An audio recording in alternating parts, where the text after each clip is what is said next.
visiter une autre grande institution muséale anglaise, qui est le Victoria and Albert Museum. Et je voudrais accueillir Chevalier Damien Whitmore.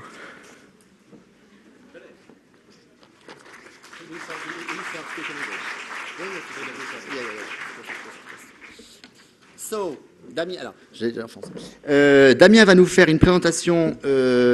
Pardon, j'ai pas présenté Damien. Damien est directeur des programmes et des affaires publiques du VNA. Merci beaucoup d'être avec nous cet après-midi. Damien va d'abord faire une présentation en anglais on va dire, d'une vision globale du musée, de la marque, de l'image et du musée dans toutes ses dimensions, et l'Internet étant une de ces dimensions. Et ensuite, en français et en anglais, nous dialoguerons avec Damien plus spécifiquement sur quelques projets spécifiquement, enfin plus spécialement numériques. Great. Thank you so much. You're welcome. The chair is okay? Yeah. Oh, perfect. Very nice. Thank you. Good afternoon. Very nice to be here. Thank you for inviting me. I apologize for speaking in English. I actually do speak French. It's just not quite fluent enough to present this in French. I speak French. I like speaking French, and I actually like the French. I actually like France. It's my third favorite country. The second being, come on, England, of course, and the best being Ireland. So, the last time I was here, the room was equally hot. And I'm amazed you're all still awake, because every time I come to a French conference, it's overheated and claustrophobic. So if you fall asleep, I shan't be insulted. I'm also very pleased to be at La Villette. It's my first time here. I was expecting Rotterdam, but in fact it's quite nice. It's more like Brussels. And we are presenting our David Bowie exhibition here in a year's time. So I shall enjoy coming back for that. I'll talk about brand and purpose and the need for digital and building and curatorial and everybody within the organization to work with one purpose, one objective. I mention this because I talk a lot around the world. I'm very lucky. I travel a lot to different countries. America, Mexico, Sweden, France, and actually Israel. And I've noticed a kind of division happening between digital and between building and curatorial. And I actually want to bring all that back together again under the one-term brand. My history is I was at the Design Museum, and then in 1992 I joined the Tate, and I launched Tate Modern in 2000. I went to New York very briefly, and then I came back to the V&A 10 years ago, and I now look after commissioning of exhibitions and of content of all kinds, plus press and marketing, and anything to do with the visitor. I thought you were going to translate this, Pierre, but you haven't. Okay, so I thought they were going to have French translation, but no problem. So this is really about knowing your purpose.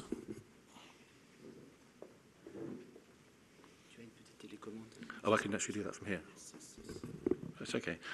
And these are my 5 museum truths. I've worked in museums a long time, just so you know. So I know a lot. Just simply by experience, I know a huge amount.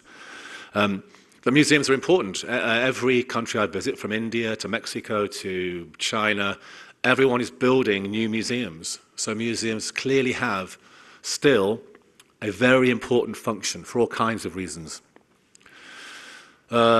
Architecturally very important, about city pride, about all sorts of things. Museums are global brands, whether you like it or not. That's what museums are. You can't help but not be. The V&A has 3.5 million visitors to its building every year in London. 20 million people use our website. And about 4 million people see exhibitions that we tour around the world. And about 8 million people watch TV programs which we make for the BBC or for television. So, whereas if I was coming to talk to you, 10 years ago, it would be all about the building. Now it really has to be about museums as content creators.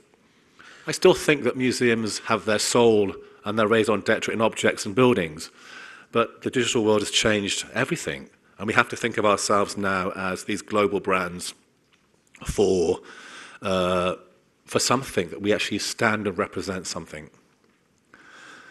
Most museum people don't like the word brand. That's all right. Museums are not the same as commercial brands, but they can learn a lot from commercial brands. So I tend to use the word purpose.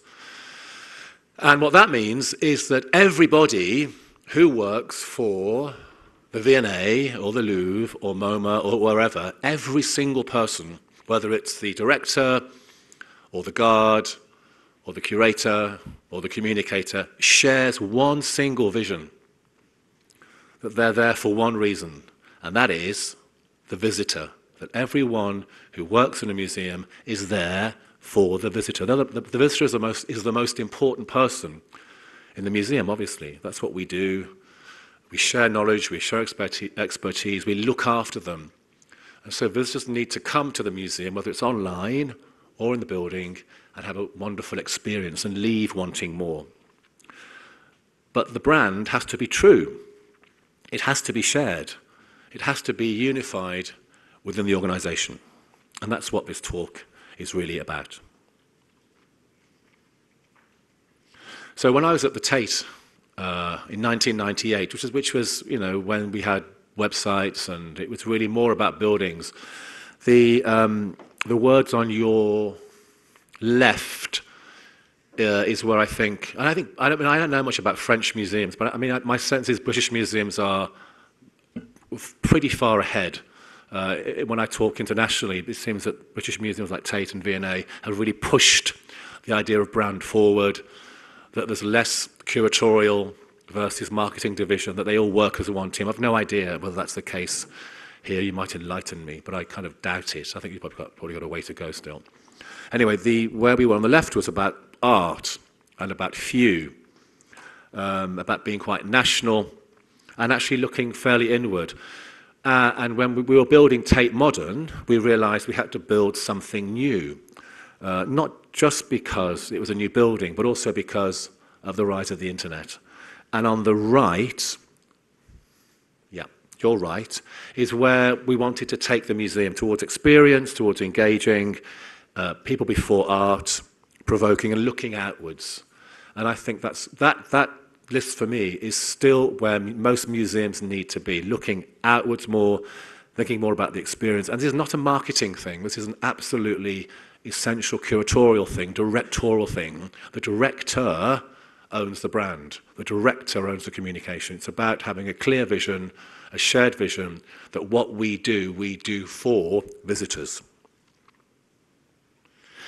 So it's not just about we've got great collections and we've got great staff and we've got great this, that and the other. We've all got, every single museum in the world's got great collections. It's really about how people experience them. You can have a wonderful collection, but terrible galleries, bad interpretation, horrible shop, horrible cafe, rude staff. Sound familiar? It's how you present the stuff, what the experience is actually like. It's about having an attitude. It's really, really important. It's about having a point of view. How does the Tate talk about art? How does Centre Pompidou talk about art? It's different. How does the V&A talk about fashion? We have a really specific way of talking about the designed world. It's unique to us. And so museums, if they want to be successful and engage globally, have to have a really strong sense of experience and attitude and know who they are. That was the campaign which I think was a brilliant campaign about people getting married in Britain. Who cares who gets married? Everyone should be able to get married, I think. Anyway, you can now, which is good. And then a unique idea which engages people, a simple, unique idea that people can buy into, both internally and externally. So this is the identity for Tate. And as I said, what we were trying to do was to reposition the Tate, but also reposition what a museum was. Museums have had to change as the public has changed. So this is really simple. It's just that there were 4 Tates in 4 different cities, a collection, exhibitions, and publishing and education. This is the kind of basis of brand that everything in the organization, curatorial, marketing, development, education, collections, library, isn't separate. It's all connected by a brand DNA. One approach to thinking about and presenting art, one approach to talking about art, and one approach to interpreting art. And that was this was simply it, that you come to the Tate, you look, and it makes you think about the world differently. It's really simple. No one else, but it was kind of original at the time. You come, you look, you learn, and you think about yourself and the world differently. And it's brilliant. And it still, I think, really works very hard today. So this piece of art by, who's awake? By, very good, is about death. Death? No. It's about birth. So what the Tate Modern was really about was saying, look, you can't understand this, the mother and child divided, unless you understand this. And that's another incredibly liberating and simplifying way of talking about art. You have to understand the history of art to understand contemporary art. You have to know the rules of football to enjoy the game, otherwise you can't enjoy it. So, I saw this piece for the first time in Venice, in a church, and actually once you know it's about the mother and child, that wonderful, unique relationship, suddenly this piece feels tender and loving and tragic at the same time. It's very English, I think, piece. The English are loving and gentle and tragic and kind. So this is how we manifest Tate. So we would talk about contemporary art in the Turner Prize exactly the same way we would talk about the Victorian nude. It's the brand presenting the art, whether it's online, in the museum, in London, or in Paris or wherever else. And we also talked about attitude. So gone are the days of a picture and a logo. You know, this is an advert for Tate Britain. So it's provocative, it's engaging, which can work in any context. Experience, attitude, way of talking, point of view. So after I launched Tate, I went to New York and then came back and joined the V&A, which actually has been, for me, much more interesting. I thought the Tate would be the most interesting thing I'd ever done in my whole life. But in fact, the V&A has been really wonderful, fascinating, because you are working with art and fashion and craft and photography and furniture and textiles and every aspect of human creativity from throughout the ages. And that makes the need for a unifying brand and point of view even more essential. And this is it, really. we run, and I'm not going to argue with anybody, we run the world's #1 museum of art and design. Okay? Everyone agreed? Yep. In the world's greatest city. And our purpose is to inspire creativity. Really simple. And in fact, we went right back to 1852 when Queen Victoria built the museum for David Beckham, for Prince Albert.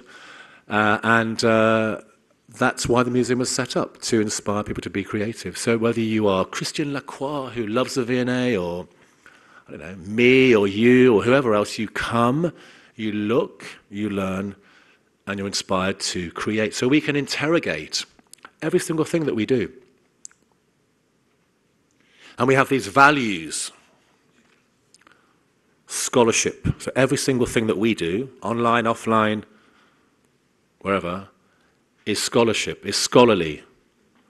Whether it's David Bowie or Kylie or Russian silver or I don't know, haute couture, whatever we present, it's about sharing scholarship. That's really, really key. But scholarship, curatorial people, needs to be shared. We are creative. We're a creative profession.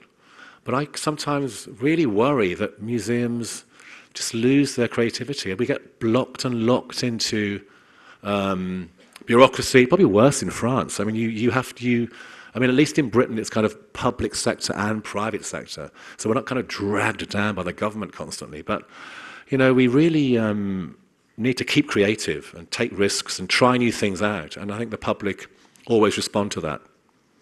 Most important thing, and I think this is the most important thing you'll hear today, says he modestly, but I really mean it, that you have to speak with one voice, whether it's online or offline. There's one V&A, one Tate, one Pompidou, one MoMA, one Met, all of that, which is manifest in every single thing that you do. One V&A voice. Generosity. Are we being generous? The V&A has free entry. It's free entry to the collection for everybody. It's really amazing. Generous. Is it world class? Is it the very, very best? And is it contemporary? So you can see, for staff, you can actually ask people those questions. Is this exhibition scholarly? Is it creative? Does it present? Is it a V&A presentation? Is it generous? Is it the best we can do? And is it a contemporary take on what we do? Does it inspire creativity? Does this app, does this, podcast, does this website, does all of our digital stuff do that? Is it inspiring creativity? And that's one thing that we are going to have to look at now to make sure digital does actually do that it actually is, online and in brand with the museum.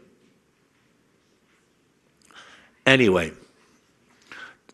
I just illustrate something, which is, these are just some posters.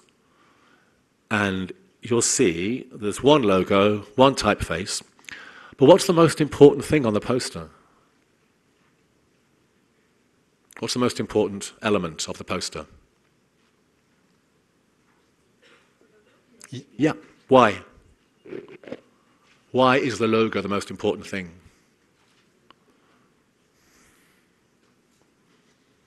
Come on. I've just told you, why is the logo the most important thing? Yes. It's the V&A presenting, right? It's the V&A presents Versace. It's the V&A the logo's not the brand, the logo's the logo. The logo is indicating that the V&A is presenting Versace. This is the V&A's story about David Bowie. This is the V&A's story about, Middle Eastern photography. All of these subjects are unified by one thing, and that is V&A. And that's really, really key. So whether you see this online, offline, or wherever, it's always, always, always V&A. And this is my final slide before the questions, but this is really a really, really, really important slide. The second most important thing you'll hear today. And if you look at museums now, this is kind of where they are, with the brand and the collection, I think, in the middle, and then everything else spiraling out from them. So digital connects to the magazine, connects to the channel, connects to retail, connects to the V&As around the world, connects to the museums. All of these things have in common the collection and the brand, which is about inspiring creativity, scholarship, creativity, coherence, world-class, contemporary, and what I've forgotten. Good. Is that clear? Good. Great. Is that clear? Yeah. Non, j'ai pas de... Go sit down.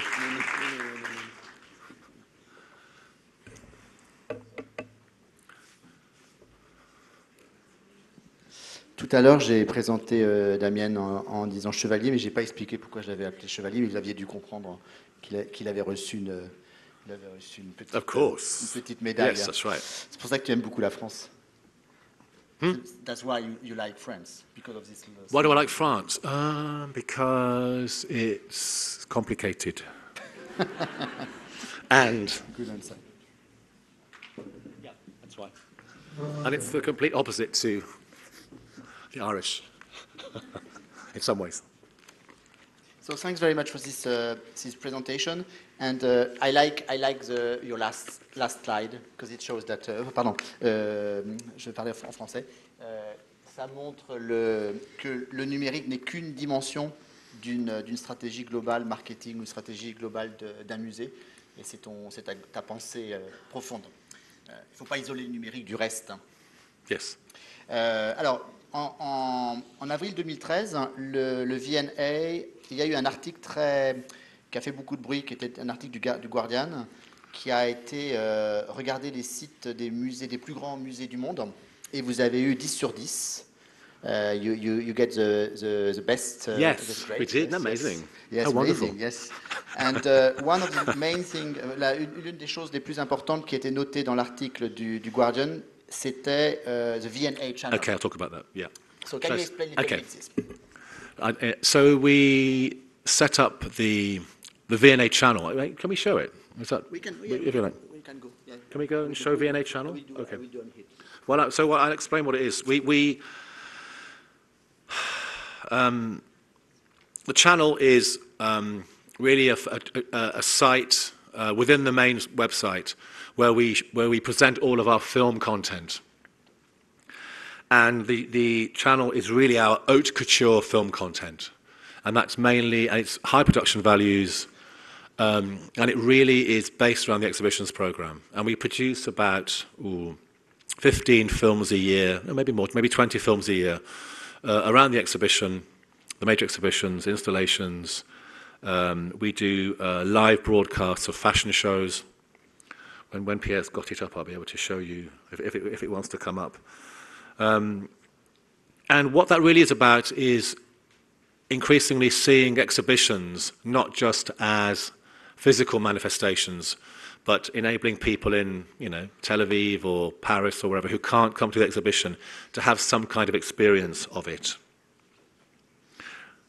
Sorry, what else can I say? We commission about what? Are you producing yourself? Yeah, we do. We have an agency who we give an office to in the museum, and they produce the films for us from a V&A point of view. And why you decide to set up a channel on your website and not a YouTube V&A YouTube channel? Well, I think in fact you can access the channel through YouTube, but it was just really to place. Here we are. Good. Yes. Wonderful. Yes. It was really just to provide a kind of elegant and interesting and quality, as I say, couture location for our film. You can access these films from across the website. It was just a place where people who are interested in film about art and design could access them. We might be able to show you a little clip from something, but I'm not sure. It doesn't want to. It's very, very. I would be very happy if it's a very complicated and heavy website. It's arriving. Yeah. It's crossing the channel. And here we are. So what do you want to show? I will be your assistant now. I'm going to show you a clip from something called Elm Green and Drag Set. Okay. Well, why don't we show? No. Just a second. Let's show that. Okay. Let's show that. Which one? Just. This one? Okay, no, but in fact, it's very sensitive, isn't it? It's not completely arrived.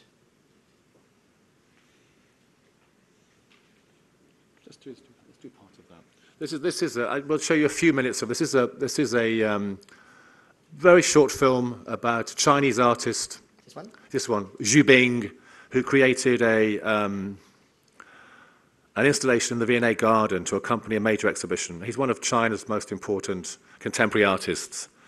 And we flew to Beijing to his studio to show the work. I mean, the V&A is about creative process. And this enabled us to, what the channel means we can do, is we can actually talk to artists and hear about how they create works of art. Is it being temperamental? It's not usually this capricious.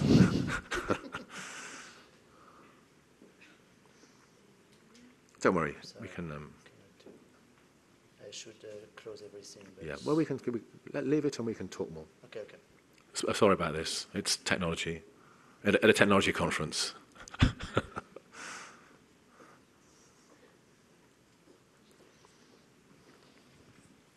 Do you want to speak more about V&A? Sorry, but No. I think it's been a massive success. Whether we continue to have a separate channel, I don't know. Whether we might just embed the whole thing within the website as part of our new policy, I'm not sure. But it has been an amazingly successful thing. It's really about quality. I think that's what's been good about it. So much web stuff is crap, and this is very high quality. It's a pity we can't see the film, but they're high production values, beautifully shot. They're short, and they give people access to the very best. And I think that's what digital should be about. You really share one feeling of Tate, because Tate always say that a museum now is a content producer. Yeah. And they have to have the master, do you say, the control of their content, and they must be producer. The Tate. I think that's, yes. I think that, but so are we. Okay. Yeah. I mean, I think I set up the Tate, so I kind of agree with that. I think that it doesn't kind of really matter. Museums. The word museum now means something completely different to what it meant 10 years ago. The word museum now really means, I think, a place that produces content about visual culture. It's as simple as that. And it doesn't really matter where you see it or experience it. Of course, you have to control the production and the content. So is it the same reason, that you have launched very recently a podcast series? Yeah. Speak about this project. So we launched recently a series of podcasts, which really, what the V&A can also do, it can present exhibitions, it can tour shows around the world. It can also be a place where we discuss ideas. And so the podcasts have looked at things like branding and what else we looked at? Forgeries, we've looked at security. It's actually helped us to introduce audiences to behind the scenes in the museum. So, yeah, I think what we know is people are interested in finding out what's happening behind the scenes, and the podcasts have done that. Have you done, British Museum recently did a big project. They did like a film premiere of an exhibition, which was shown in the theaters in the UK and all over the world. Yeah. Have you done such a project, or do you have the intention to do such a project? We did with David Bowie, but we lost lots of money. But that might be okay. I mean, I think what we learned from the David Bowie exhibition was that there was a massive audience for it, and was a big audience for it who actually couldn't come to the V&A, so they had a chance to see the exhibition in the cinema. And it was purely we did lose loads of money because you were co-producer. We were a co-producer, and also because it went in cinemas in August, and it was the hottest August we've ever had. about the past 15 years. And so people didn't want to go to the cinema in August. And I think the moment had gone. I would have actually put the film on during the exhibition. I'm not sure we'll do it again. I don't know whether we'd want to lose that amount of money. I've no idea if the British Museum made money from theirs. But our decision in the future will be financial, I'm afraid. But I think that at the British Museum, the producer was taking a bigger risk than the British Museum. Really? Then they must have made money. We may show the Bowie film after it comes to Paris, I think. We might actually show it again internationally, but we lost a lot of money. So, you have produced, I think, 10 or 12 apps, mobile apps. Yeah. What are the results of this part of the digital work in terms of downloading and maybe more generally in terms of marketing, branding? We've produced some good apps, but we've also produced apps that just haven't worked. Our calendar app, for example, just didn't work.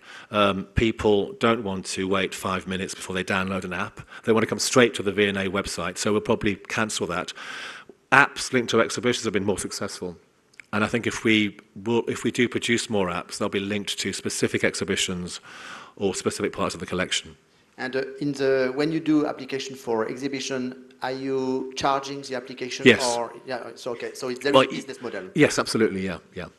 But I think we're in babyhood still. I think most museums, people aren't used yet to buying apps. They're still looking for normal audio guides. But yeah, if we push forward, it'll always be linked to an exhibition. Yeah.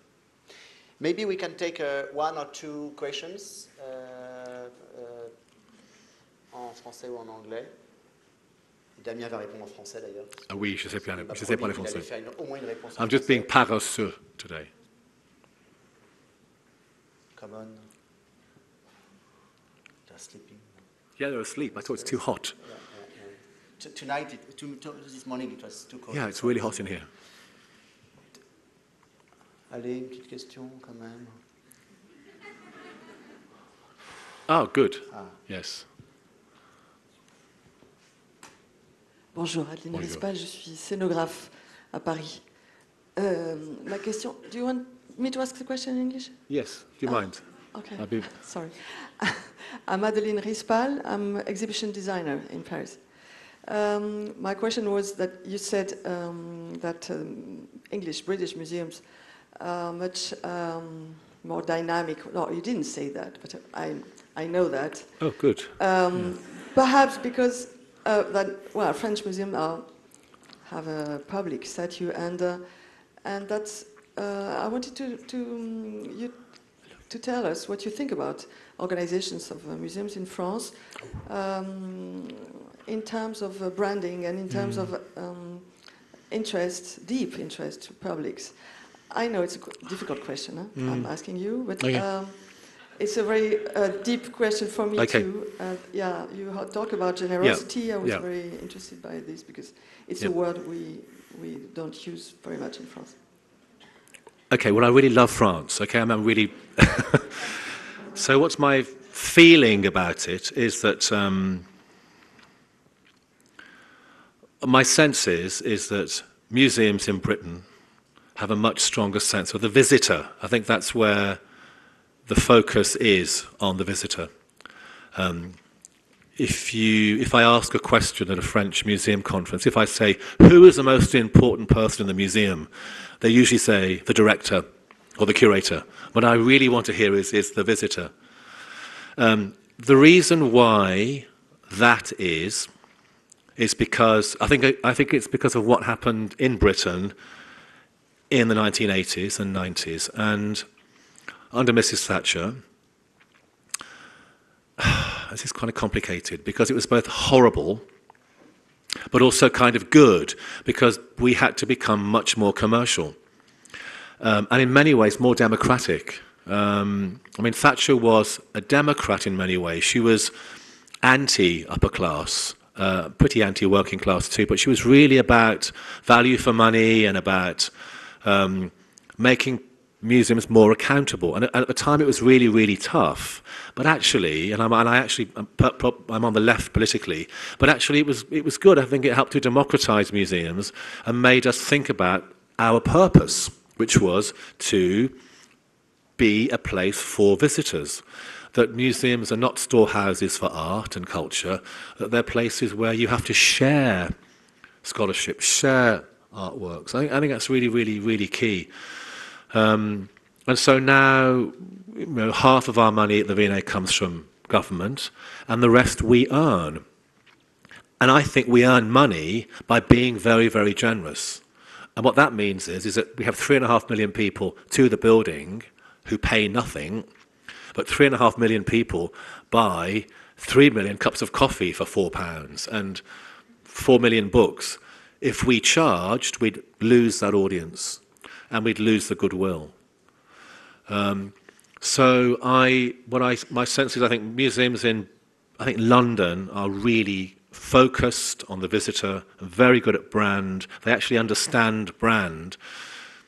I've no idea. My sense is that French museums are unwilling to even contemplate brand. It's as if it's nothing to do with them. And of course, it isn't about having a brand or not having a brand. It's about having one and managing it properly or not. And I think it's also about, my sense about museums in Britain is that there's a unified voice with staff. I think every member of staff at the V&A shares the vision, whether you're a curator or a marketeer. There's no separation. I think in France there's still tension between curators and communicators and fundraisers. It's crazy. And there's a lot of work to do on that, I think. That's a shame because French museums have the most wonderful collections and expertise and knowledge. The trick, of course, is people think that brand is about marketing. It's not. Brand is about the curatorial vision.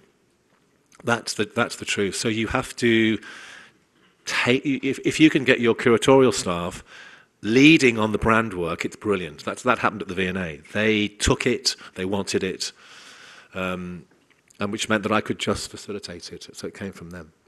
So, yeah. But I'm optimistic about the French. Thank you first. Oh, yes, whatever. Oh, no, maybe I'm picking her nose. No, she's picking her nose. I have a question for you. Last question from my side.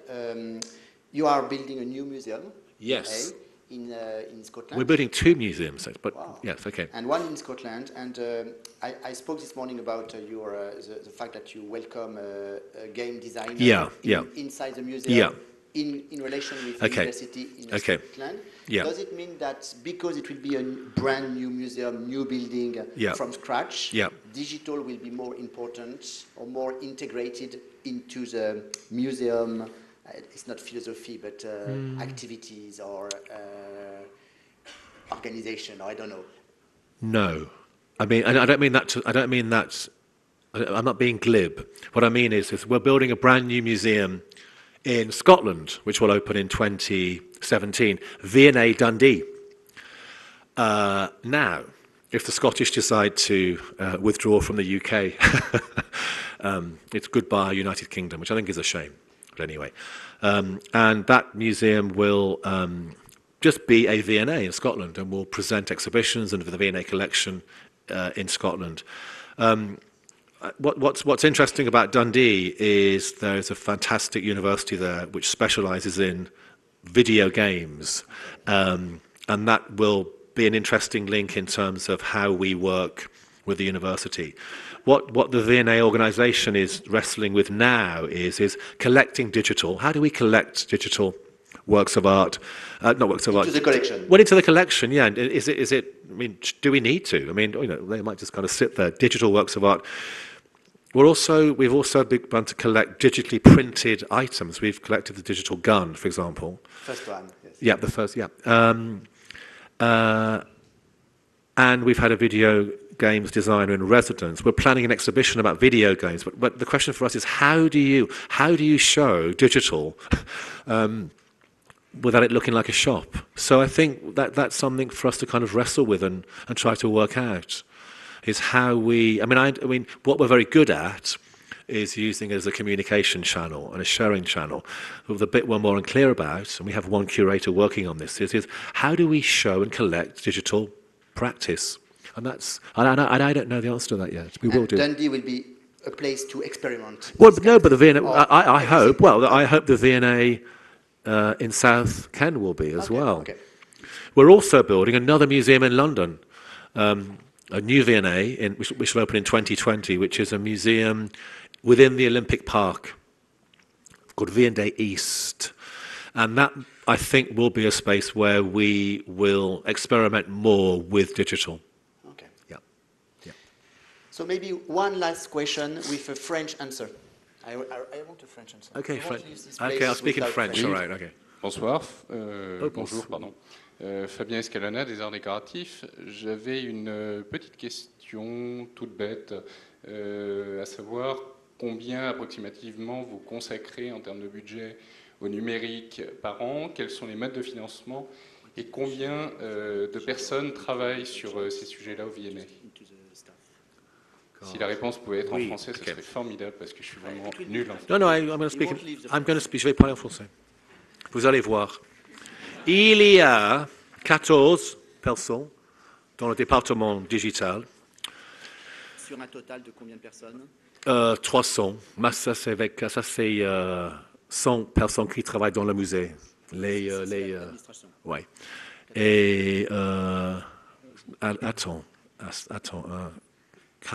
80 000, 3 millions chaque année. 3 millions. Yeah, 3 million out of 80 million. 3 million pounds or euro? Well, including staff. Okay. Yeah, everything. I mean, everything. I mean, everything. Yeah, 3 millions. Contractors. Yeah, a lot. Yeah. Okay, 3 millions and. Huh? How do you finance? How do you found? From government and from government, from sponsorship, from donation, from visitors spending money. We have an 80 million pounds turnover each year. 80 million. You mean when you say turnover is what it costs commercial revenues? No, what it costs to run the whole museum. 80 million. Yeah. 80 million. Yeah. T'as pas tout à fait fait une réponse en français, mais that was presque. Peut-être bon quand même. Une dernière question. Okay, you have to go back to London? I'm afraid so. Okay, so thank you very much. Merci beaucoup. Good, thank you. Okay.